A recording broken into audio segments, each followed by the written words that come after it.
Apakah kita yang melakukan dosa besar di bulan suci Ramadan masih diterima taubatnya dan masih mungkin diampuni dosanya kalau kita melakukan taubatan nasuha di luar bulan suci Ramadan?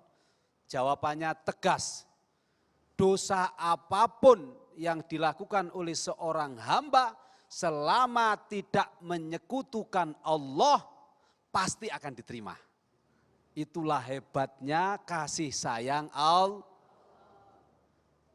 Allah sudah menegaskan dalam Al-Quran bahwa Allah akan mengampuni semua dosa kecuali dosa syirik. Kenapa dosa syirik itu tidak terampuni? Karena dia telah membuat Allah paling murka dengan pikirannya bahwa ada kekuatan yang lain yang sama dengan kekuatan Allah. Innallaha la yaghfiru ayyushraka bihi wa yaghfiru ma duna dzalik.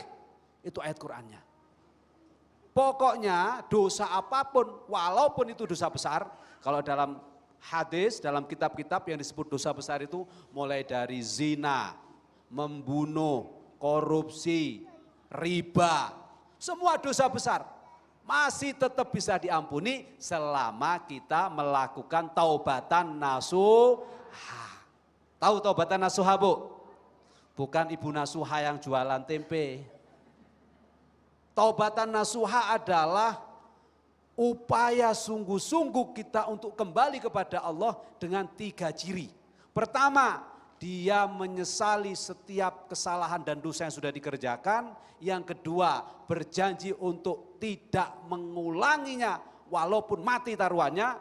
Yang ketiga, taubatan nasuha harus selalu diiringi dengan meminta ampun kepada Allah. Istighfar. Astaghfirullahaladzim. Setiap saat dan waktu. Setiap ingat dosa, astaghfirullahaladzim. Insya Allah makbul. Nah, apakah ketika kita melakukan dosa di bulan suci Ramadan sampai tidak puasa misalnya, lalu kita sahur di luar Ramadan, pahalanya tetap sama atau beda? Jawabannya tentu berbeda. Makanya hati-hati.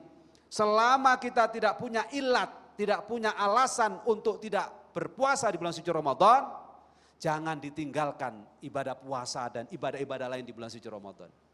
Contoh ilat yang boleh meninggalkan puasa adalah sakit, bepergian. Oke, Islam memperbolehkan. Bepergian pun kalau naik pesawat ngapain harus berbuka? Wong ndak susah.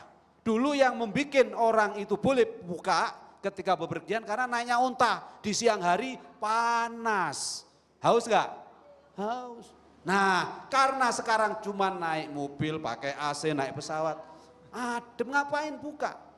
Oleh karena itu, jangan disia-siakan kesempatan ini. Karena kalaupun kita nyaur di luar Ramadan, sama-sama puasa selama 14 jam, pahalanya jauh berbeda berkali lipat. Rugi. Jadi kalau hari ini kita ibaratnya nabung 10.000, nanti dibalas sama Allah 1 juta rupiah. Nanti kalau kita nyaur puasa di bulan selain Ramadan, kalau kita nabung 10.000, dapatnya ya 10.000. Karena enggak ada kelipat gandaan pahala seperti bulan suci Ramadan. Itulah pentingnya kita mengerti ajaran agama Allah. Termasuk bagaimana di bulan suci Ramadan ini setan dibelenggu agar kita senantiasa bisa beribadah. Tapi kok masih ada yang maksiat? Berita-berita masih ada yang pembunuhan, masih ada yang maki-maki orang. Betul apa enggak? Apa maksudnya? Setan yang dibelenggu itu adalah jaminan bagi orang-orang yang mau beribadah. Maka kalau Ramadan sudah pergi meninggalkan kita, tapi kita tidak lagi mau beribadah kepada Allah, ya setan nongkrong lagi. Jadi bagaimana caranya setelah Ramadan agar ibadah kita ini senantiasa dijaga oleh Allah dan dijauhi oleh setan?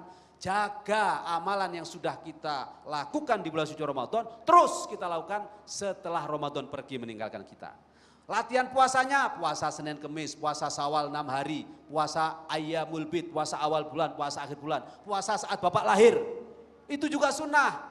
Sebagaimana sunnahnya Rasulullah puasa hari Senin. Ketika ditanya, kenapa engkau puasa hari Senin ya Rasulullah? Karena hari itu adalah hari saat aku dilahirkan.